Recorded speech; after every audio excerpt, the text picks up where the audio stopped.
Olá, igreja amada, querida, igreja abençoada, comunidade do Amor no Lins. Deus abençoe vocês nesse domingo. Eu quero estar aqui de novo, estou aqui de novo para falar para vocês, conversar com vocês sobre o tema da célula desta semana. Nós seguimos falando sobre Tessalonicenses, sobre como Paulo ressalta características importantes neles, características marcantes neles, que desafiam a gente quando a gente se pensa em igreja. Quando a gente se vê igreja, somos desafiados por algumas coisas assim,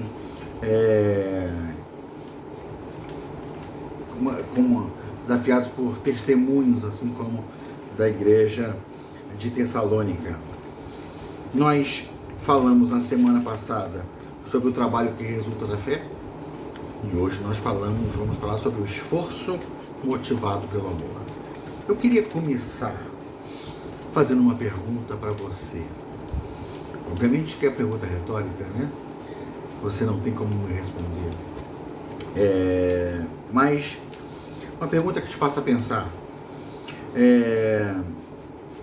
A igreja é o lugar onde você vai? Ou é uma comunidade a qual você pertence?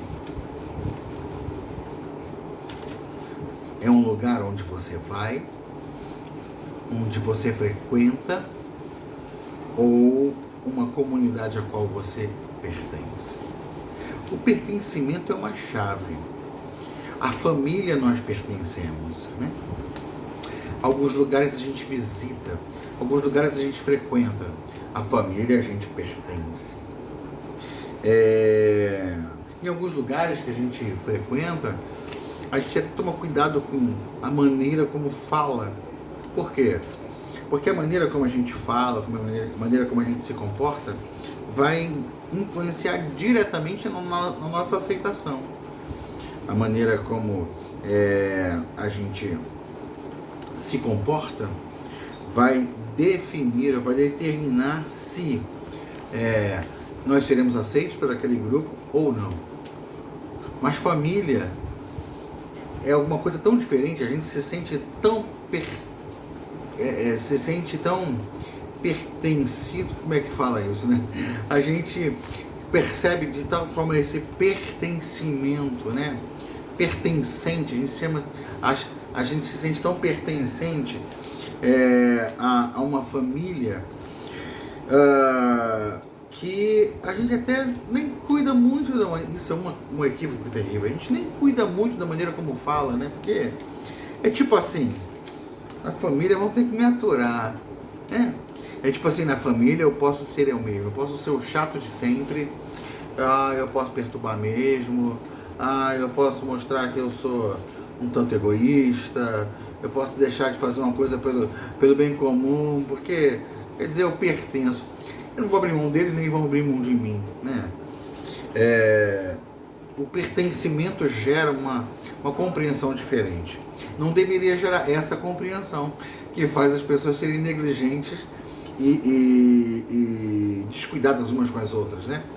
Mas eu quero ressaltar que o pertencimento muda a nossa maneira de nos comportarmos, né? Porque de alguma forma a gente se sente conectado. Mesmo que uma hora ou outra a gente faça corpo duro, quando a situação aperta, a gente se cuida, a gente já se abraça, a gente se protege, porque a gente se ama. Uma família a gente ama. A família é nutrida de amor. Obviamente uma família saudável, uma família onde as pessoas efetivamente se amam, né? Existem famílias distorcidas, infelizmente. Famílias machucadas, magoadas. Mas numa família genuína, numa família saudável, as pessoas se amam e se dedicam umas às outras. E esse texto fala desse senso de pertencimento dos Tessalonicenses.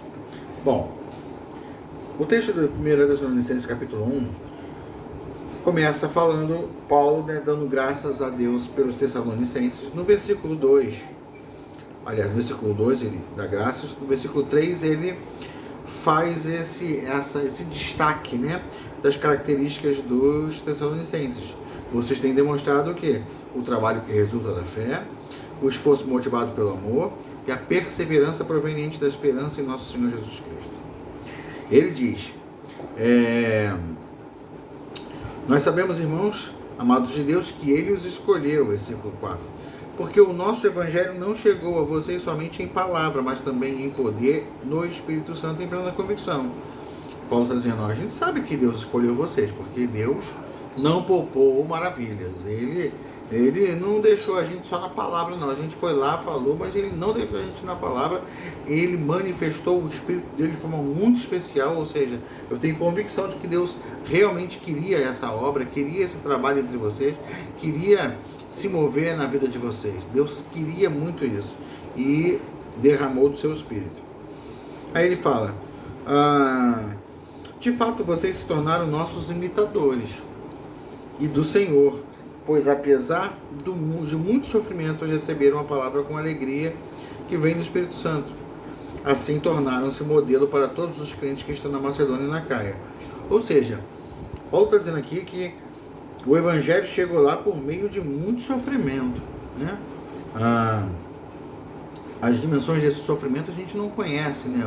O que Paulo está querendo dizer, né, em profundidade a respeito do que deveria ser esse sofrimento específico, mas foi em meio a muito sofrimento que a fé dos Tessalonicenses foi desenvolvida. E aí, quando a gente ouve Paulo falando assim, apesar de muito sofrimento, vocês receberam a palavra com alegria que vem do Espírito Santo. Ele começa dizendo, antes ele falou assim, olha, vocês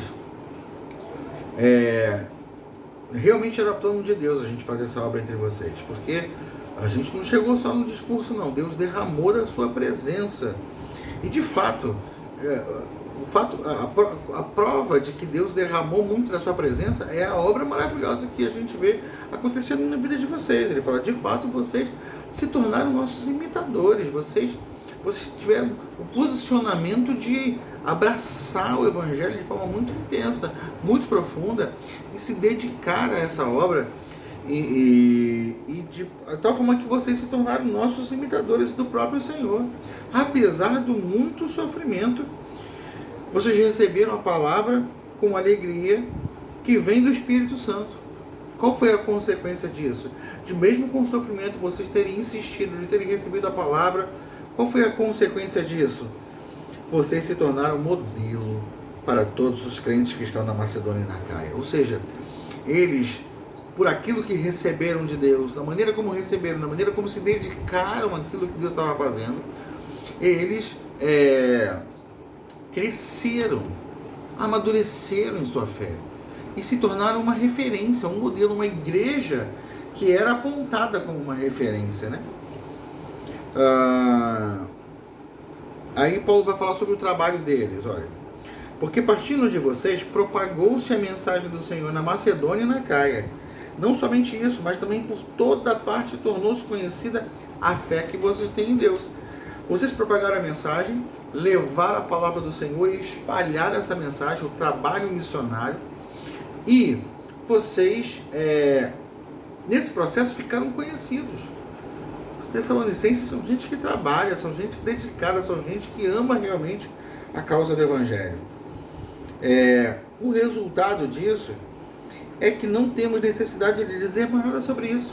Eu não tenho nem mais o que falar, já está falado, porque eu nem preciso falar muito, as pessoas já falam de vocês, né? O que ele está dizendo. Pois eles mesmos relatam de que maneira vocês nos receberam, como se voltaram para Deus, deixando os ídolos, a fim de servir ao Deus vivo e verdadeiro, e esperar do céu seu Filho, a quem ressuscitou dos mortos, Jesus, que nos livra da ira que há de vir. Ou seja, Paulo está falando assim, a gente nem precisa explicar. Quando o pessoal fala assim pra gente, olha, os Tessalonicenses são um povo muito bom, muito legal. E aí Paulo poderia aproveitar e falar assim para eles, não se preocupe com os sons do cachorro aqui, tá bom? A Zeldinha, minha cachorrinha, deve estar irritada com algum barulho, está se manifestando, mas fiquem em paz, ela está dando a contribuição dela. A questão aqui, se alguém chegava para Paulo e falava assim, Paulo, os Tessalonicenses são realmente uma igreja abençoada, né? Como é que foi? Conta pra gente a história deles. Paulo está dizendo assim, não, eu nem preciso contar a história deles, porque quando eles vêm falando de vocês, eles já falam, eles já sabem do testemunho. Por quê? Porque muito certamente os Tessalonicenses, quando proclamavam o reino de Deus e a verdade em Cristo Jesus, eles levavam junto o testemunho deles, de como eles foram impactados por esse Jesus. E é disso que eles falam, que Paulo está falando aqui, olha. Eles mesmos relatam de que maneira vocês se voltaram para Deus e deixaram os ídolos a fim de servir ao Deus vivo e verdadeiro, e agora estão esperando dos céus seu Filho, a quem foi ressuscitado dos mortos, né? Ou seja, o testemunho dos Tessalonicenses era de que quando Deus chegou na vida deles, eles largaram tudo. Quando Deus chegou na vida deles, quando eles tiveram revelação de Deus e do amor de Deus, eles se dedicaram completamente a viver para Deus e a proclamar Deus e a proclamar Jesus. Então, foi a experiência da conversão, a experiência do encontro com Jesus que moveu todo o trabalho deles, toda a dedicação deles. E a dedicação que não era só num trabalho comum, num trabalho normal, foi um trabalho em meio a sofrimento. Eles não estavam só trabalhando, eles estavam se esforçando. Eles estavam indo além do trabalho normal, além do trabalho comum, eles estavam se gastando. E por que eles se gastavam? Porque sabiam o que tinha acontecido com eles. Sabiam o que Jesus tinha feito na vida deles. É aquela história, o amor de Cristo me constrange. Então, eu lembro também de Paulo, falando lá na sua carta aos Coríntios, no capítulo 12, verso 15, ele diz assim, assim, de boa vontade, por amor de vocês, gastarei tudo o que tenho e também me gastarei pessoalmente. Me gastarei e me deixarei gastar. Ele diz assim, ainda que amando-vos cada vez mais, seja menos amado. Outra versão fala assim, se eu vos amar cada vez mais, serei menos amado? Né? Deixa essa pergunta. Paulo, ele estava disposto a se gastar e se deixar gastar. Sabe, aquela coisa, ó, eu estou disposto a dar tanto. Mas se não for suficiente, se vocês precisarem de mais, pode tirar o que vocês quiserem de mim. Eu faço isso porque eu amo vocês. Por que Paulo estava disposto a se gastar e se deixar gastar? Porque Paulo estava disposto a ir às últimas consequências no cuidado das suas ovelhas, no cuidado das suas igrejas. Porque ele amava. Ele estava movido por amor, eles estavam se movendo em amor. E os Tessalonicenses, por sua vez, também foram tão constrangidos pelo amor de Deus, tão impactados pelo amor de Deus, tão transformados pelo amor de Deus, eles abandonaram tantas coisas para viver por Deus, e isso gerou neles, esse amor de Deus gerou neles esse posicionamento de ir custe o que custar, de se doar custe o que custar, doa o que doer, porque ama, porque não apenas frequenta, porque pertence, porque é parte daquilo ali, porque é meu, a igreja é o meu grupo, é o meu povo, é a minha família, a igreja do Senhor. Nela está a minha identidade, nela está a essência de quem eu sou, porque eu não sou mais o que eu era, eu sou uma nova criatura, eu abandonei tudo quando conheci Jesus. Essa era a realidade dos Tessalonicenses. E Paulo nos está elogiando, porque a fé deles em Cristo Jesus faz com que eles operem, faz com que eles trabalhem. A fé deles em Cristo Jesus os leva a operar, os leva a trabalhar por essa fé, nos leva a trabalhar pelo Evangelho de Cristo Jesus. E no meio do processo vai haver necessidade de se esforçar. Vai haver situações que vão exigir mais de nós. Eu coloquei no texto da célula, do estudo, o exemplo do pai com o filho, né? Às vezes o filho, o pai geralmente, normalmente já tem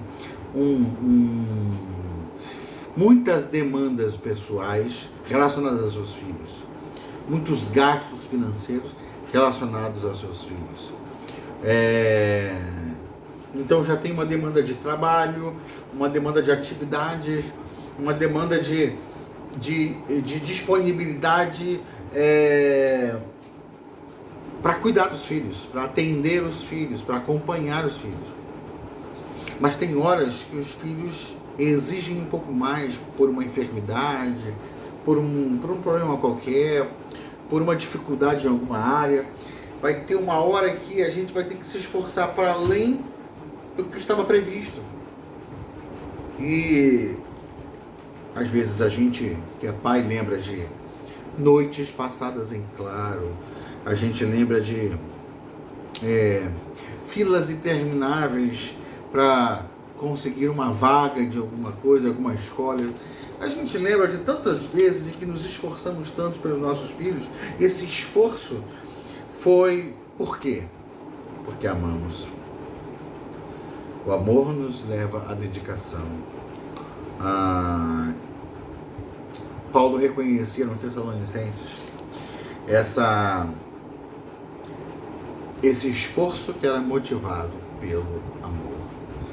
Eu quero desafiar você, igreja, quero desafiar você, irmão em Cristo, eu quero desafiar você, célula, né? Vocês da célula, a buscarem desenvolver esse amor que começa a partir da gratidão a Deus, por tudo que Deus fez, por tudo que Ele é. Os Tessalonicenses abandonaram tudo quando conheceram Jesus. Ou seja, o amor de Jesus capturou o seu coração, o coração deles. Que o amor de Jesus possa capturar o seu coração, que o amor de Jesus possa te constranger, que o amor de Jesus possa ser o ponto de partida de toda a transformação na sua vida, que o amor de Jesus seja aquilo que te move a trabalhar, que o amor de Jesus seja aquilo que te move a se esforçar quando o trabalho fica mais intenso. Que você seja despertado para isso, meu querido. Deus abençoe você grandemente. Deus abençoe sua célula, Deus abençoe essa semana e dê crescimento a nós e nos edifique em sua palavra. Amém? Em nome de Jesus, fique em paz, meu querido.